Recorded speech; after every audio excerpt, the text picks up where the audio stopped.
Hey guys, welcome back to another YouTube video here on my YouTube channel, and I'm going to be giving you guys 2 tips for layering in this video. And the first one is just related to, I'm sure you guys heard this before, be isolated. Find an isolated layer. That's the advice. However, the tip that I'm giving you is slightly different.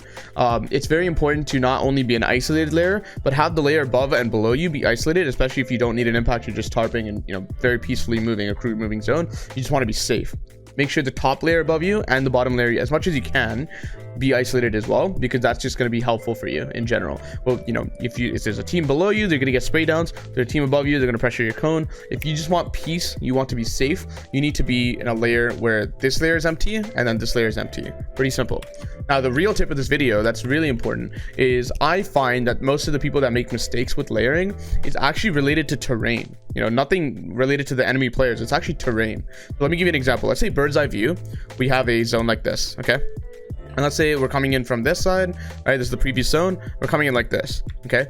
Let's say for a second that this is what the zone looks like, and it's like kind of low ground here, but all of this area is actually mountains right here, right? So starting from here all the way to like this. I actually don't know like what part of the map looks like this, honestly, but let's just say for the sake of this example that this is what mountains look like. Okay, there's mountains like this, and then all of this area is just like low ground. Okay, it's like this is the same layer, and then there's mountains surrounding the whole area.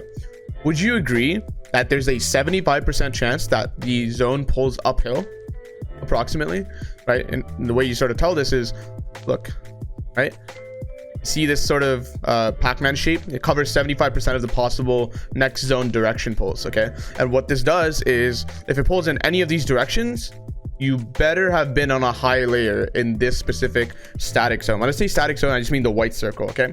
And you've better been on a high layer, because then it's really, really easy for you to push up and get on that hill, right? And you're gonna be ahead of everyone else in the game because they just chose a random layer.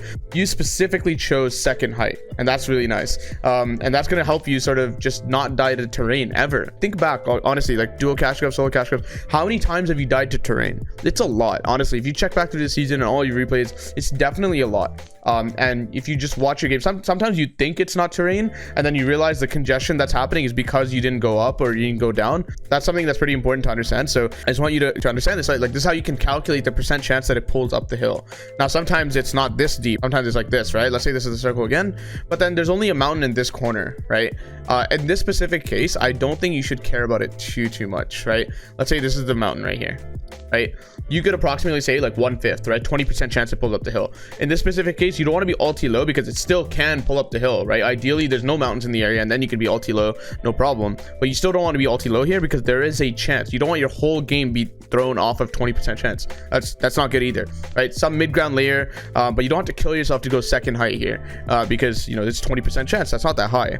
Then obviously there's another example of just there's no zone, no mountains around you. You can play whatever layer you want. At this point, you just refer back to tip number 1, which is find an isolated layer. But more importantly, if you really want to be safe, find an isolated layer above and below you. If you want fights, then you should sort of find an isolated layer. You want a layer that's sort of empty like this, but then there's people above or below you, because then you can aggro them, right? So if there's an enemy team above you like this, you just do spray downs, you full box under them, and then you do spray downs. And then if there's a team below you, you can take their cones and sort of awareness check them that way, right? These are sort of the situations that relate to layer. But understand, the main tip of this video is just you can calculate the percent chance. It's really easy, right? It's nothing crazy. This is what the 20% chance example looks like. It's pretty simple.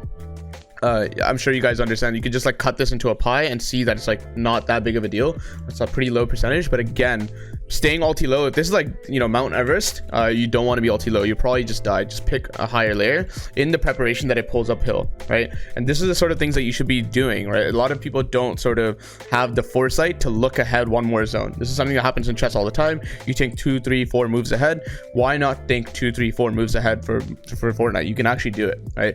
And I'm not even asking that much. Just think one more zone ahead, and I promise you're going to plan ahead really, really well. You're going to sort of prepare yourself for future moving zones and worst case scenarios, and you're going to perform a lot better because terrain will never kill you again.